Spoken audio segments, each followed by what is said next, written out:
Assalamualaikum warahmatullahi wabarakatuh. Kami dari kelompok 4 yang terdiri dari 3 anggota, itu dengan saya sendiri Natasha Agustin, saya Jihan Maulidina, saya Kifayat Hatmuklis. Sebelumnya terima kasih kepada Bu Mimanisma selaku dosen mata kuliah perdagangan luar negeri. Di sini kita akan menjelaskan materi tentang cara melakukan perdagangan luar negeri. Mari teman-teman kalian mendengarkan penjelasan dari kelompok kami. Melakukan perdagangan luar negeri tidak semudah yang dibayangkan, karena ada ketentuan-ketentuan yang harus dipenuhi untuk masuk batas wilayah suatu negara tertentu. Ketentuan-ketentuan tersebut adalah berupa tarif dan non-tarif, pajak, subsidi ekspor, dan subsidi produksi. Tujuan pemberlakuan ketentuan tarif adalah dalam rangka melindungi industri dari dalam negeri agar bisa hidup dan mampu bersaing dengan produk yang masuk. Dan non-tarif merupakan cara untuk menghambat atau mengurangi arus barang masuk. Hambatan-hambatan ini akan dapat mengurangi penerimaan devisa dari perdagangan internasional. Namun bukan berarti dengan adanya hambatan-hambatan tersebut kita tidak bisa melakukan perdagangan luar negeri. Di mana dalam perkembangan persaingan global ini, perdagangan luar negeri dapat dilakukan dengan berbagai macam cara, yaitu ekspor, barter, konsinyasi, package deal atau imbal beli, dan juga binder crossing. Cara pertama yaitu ekspor, di mana ekspor merupakan kegiatan mengeluarkan atau menjual suatu produk, baik itu barang ataupun jasa dari dalam negeri ke luar negeri, yang biasanya untuk tujuan untuk komersial ataupun penjualan. Sedangkan dalam perdagangan internasional, ekspor merupakan suatu bentuk kegiatan perdagangan lingkup internasional yang bertujuan untuk memberikan rangsangan terhadap permintaan dalam negeri yang menyebabkan tumbuhnya industri-industri pabrik besar. Kemudian ekspor sendiri terdiri dari 2 macam, yaitu ekspor secara langsung dan ekspor secara tidak langsung, di mana ekspor secara langsung dilakukan oleh perusahaan besar yang telah memiliki divisi ekspor tersendiri. Sistem kerja ekspor secara langsung itu ketika sebuah perusahaan menjual barang atau jasa secara langsung kepada pembeli di negara tujuan ekspor.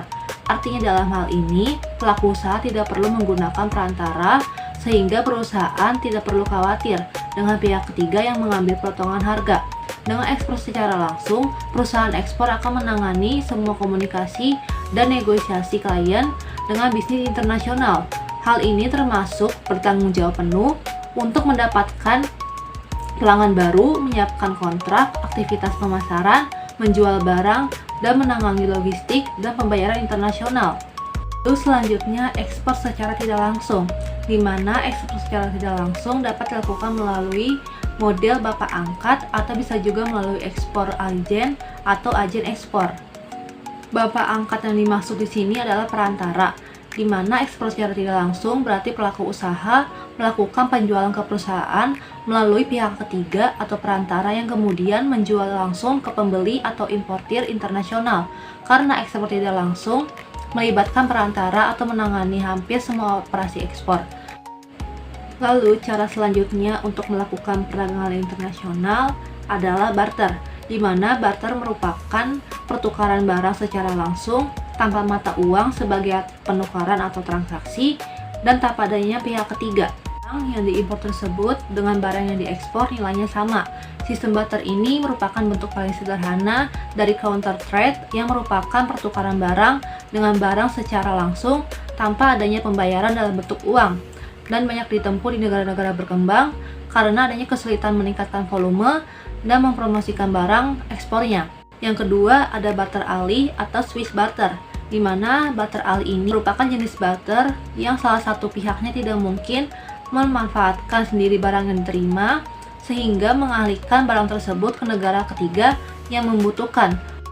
Yang ketiga ada imbal beli atau counter purchase, di mana imbal beli adalah sistem perdagangan timbal balik antara dua negara, di mana suatu negara yang menjual produk kepada negara lain harus membeli pula suatu produk negara tersebut, atau dengan mengaitkan ekspor dengan impor. Keempat ada barter beli kembali atau buy back barter, di mana dalam barter beli kembali ini pensuplai barang menerima sebagian atau seluruh pembayaran dalam bentuk hasil produk yang dihasilkan oleh industri yang dipasoknya. Konsinyasi adalah sistem penjualan di mana pemilik barang menitipkan barangnya kepada pihak lain untuk dijual. Kepemilikannya tetap pada pengirim sampai barang tersebut terjual. Terus dia itu juga dalam konteks perdagangan luar negeri, konsinyasi berarti eksportir atau perusahaan di Indonesia yang mengirim barang ke luar negeri untuk dititipkan pada agen atau distributor di negara tujuannya. Tahap perdagangan luar negeri, konsinyasi. Persiapan dan perjanjian. Yang kedua, perizinan dan dokumen. Ketiga, pengiriman barang. Yang keempat adalah pemasaran dengan. Kelima, penjualan dan laporan. Keenam, pembayaran. Dan yang terakhir, buat barang yang tidak laku itu bisa dikembalikan atau bisa juga diberi diskon sesuai perjanjian. Dokumen yang diperlukan. Yang pertama, kontrak konsinyasi. Yang kedua, faktur konsinyasi. Yang ketiga, packlist. Yang keempat, bill of lading. Yang kelima, certificate of origin. Keenam, dokumen kepabedanan. Keuntungan dan resiko. Keuntungan eksportir bisa memasuki pasar baru tanpa agen tetap dan barang lebih cepat dikenal oleh konsumen. Resikonya, resiko barang rusak atau tidak laku lebih besar di pihak eksportir dan pengawasan penjual di luar negeri lebih sulit. Package deal atau biasa disebut juga dengan imbal beli.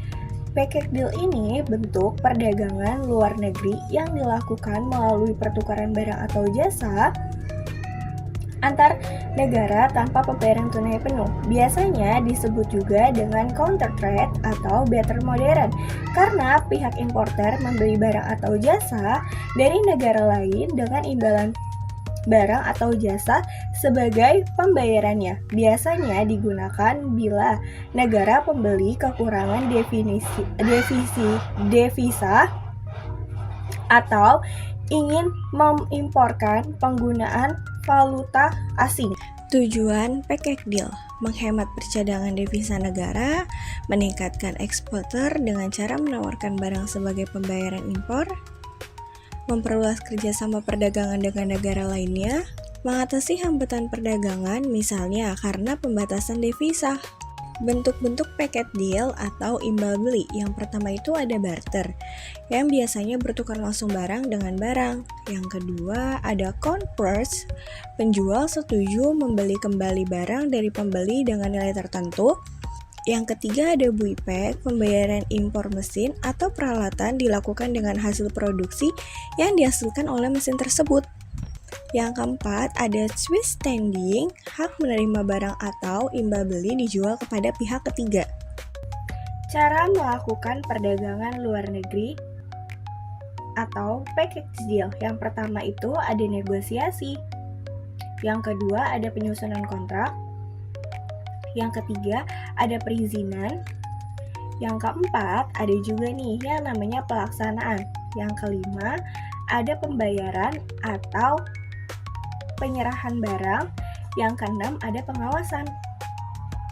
Keunggulan dan kelemahan dari package deal. Yang pertama, memperluas exposure, resiko ketidaksesuaian kualitas barang, imbalan. Yang kedua, mengurangi ketergantungan pada mata uang asing, tidak selalu menguntungkan bila harga pasar berubah.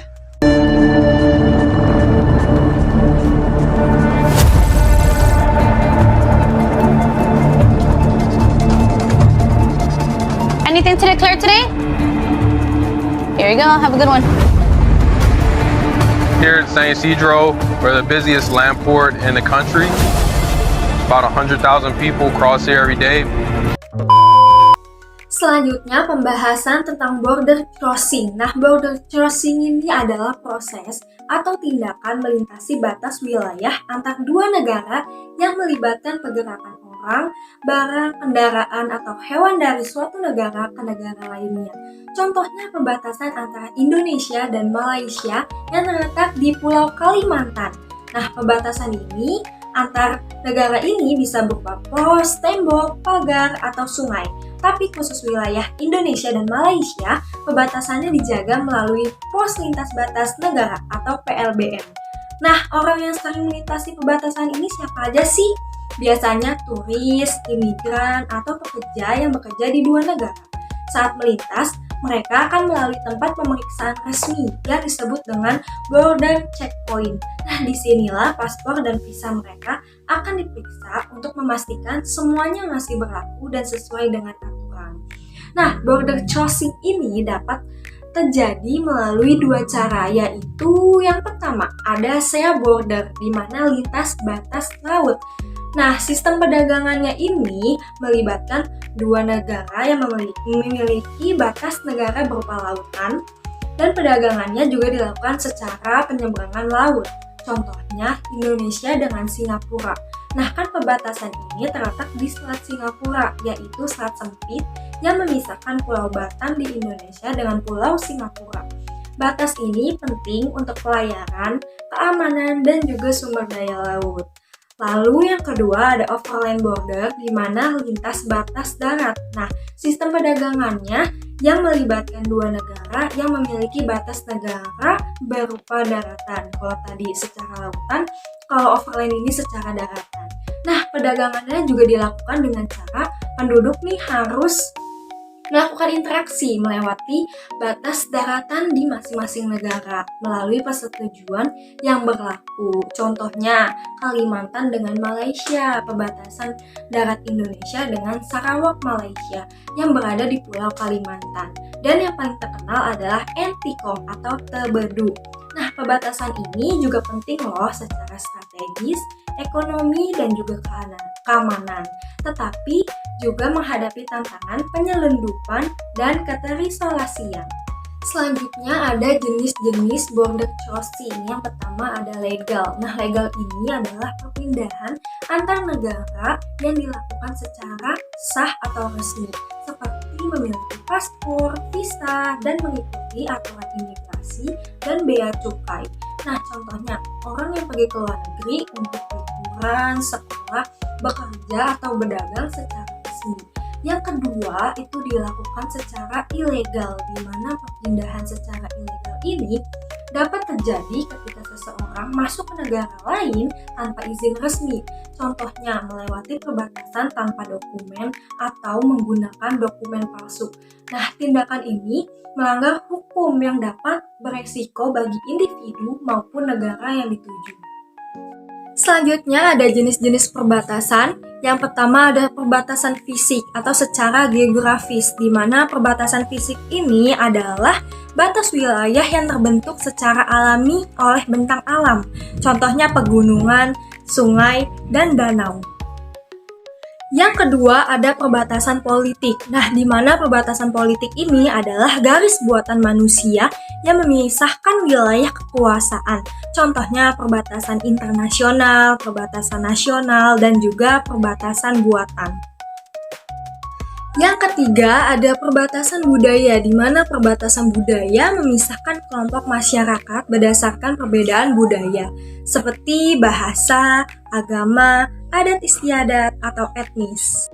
Selanjutnya ada studi kasus mengenai perbatasan antara Indonesia dan Malaysia, di mana penyeberangan perbatasan di PLBN Entikong mencerminkan kompleksitas pengelolaan wilayah perbatasan antara Indonesia dan Malaysia. Meskipun pemerintah telah melakukan berbagai upaya seperti revitalisasi infrastruktur, kerjasama bilateral, dan sosialisasi kepada masyarakat, namun, permasalahan seperti imigrasi ilegal, penyelundupan, dan ketimpangan pembangunan masih terus terjadi.